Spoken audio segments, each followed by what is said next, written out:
નમસ્કાર દર્શક મિત્રો, હું છું બાબા સૈદ. વિજાપુરની ખબરમાં આપનું સ્વાગત છે. વિજાપુર કર્ણાવતી પાર્ટી પ્લોટ સામે ઓમ ઓટો કન્સલ્ટની બહારની ખુલ્લી જગ્યામાં મોબાઈલ ઉપર આઈસીસી વન ડે ટ્રોફી મેચમાં સટ્ટો રમતા 2 જણા ઝડપાયા. સમાચાર વિગતવાર જણાવીએ. વિજાપુર હાઈવે રોડ પર આવેલ કર્ણાવતી પાર્ટી પ્લોટની સામે આવેલ ઓમ ઓટો કન્સલ્ટની ખુલ્લી જગ્યાએ બેસીને હાલમાં ચાલી રહેલ આઈસીસી ચેમ્પિયન ટ્રોફી ટુર્નામેન્ટની મેચ ઉપર મોબાઈલ ઉપર આઈડી રાખી ક્રિકેટ સટ્ટા બેટિંગ કરતા 2 યુવકોને પોલીસે બાતમીના આધારે ઝડપી પાડી કાયદેસરની કાર્યવાહી હાથ ધરી છે. LCB police ASI Ejaz Ahmed તેમજ હેડ કોન્સ્ટેબલ હેમેન્દ્રસિંહ તેમજ સુહાગસિંહ ખાનગી વાહનોમાં પેટ્રોલિંગમાં હતા તે સમયે બસ સ્ટેન્ડ નજીક આવતા ખાનગી બાતમી મળી હતી કે હાલમાં આઈસીસી ચેમ્પિયન ટ્રોફીની મેચ ચાલતી હોય, જે મેચ ઉપર સિટી પોઈન્ટ સિનેમાની બાજુમાં અને કર્ણાવતી પાર્ટી પ્લોટની સામે આવેલ ઓમ ઓટો કન્સલ્ટની બહાર આગળની ખુલ્લી જગ્યાએ કેટલાક લોકો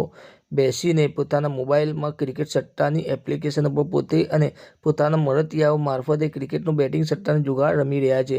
એલસીબી પોલીસે મળેલ બાતમીની સ્થળે ઉપર ખરાઈ કરતા સ્થળ પરથી અમિતભાઈ ઈશ્વરભાઈ પટેલ રહી 26 સ્નેહકુંજ સોસાયટી વિજાપુર તેમજ અન્ય કમલેશ બબલદાસ રહી 20 શ્રીરામ સોસાયટી વાળા ઝડપી મોબાઈલ સટ્ટાનું આઈડી સહિત રોકડ રકમ 12 મુદ્દામાલ ફોન નંગ 2 ₹10,000 કુલ 22,000 મુદ્દામાલ કબ્જે કરી બંને સામે ગુનો નોંધી વધુ તપાસ કરી છે. સમાચાર અપડેટ લઈને ફરીથી મળતા રહીશું. ત્યાં સુધી મારી ચેનલ વિજાપુરની ખબરને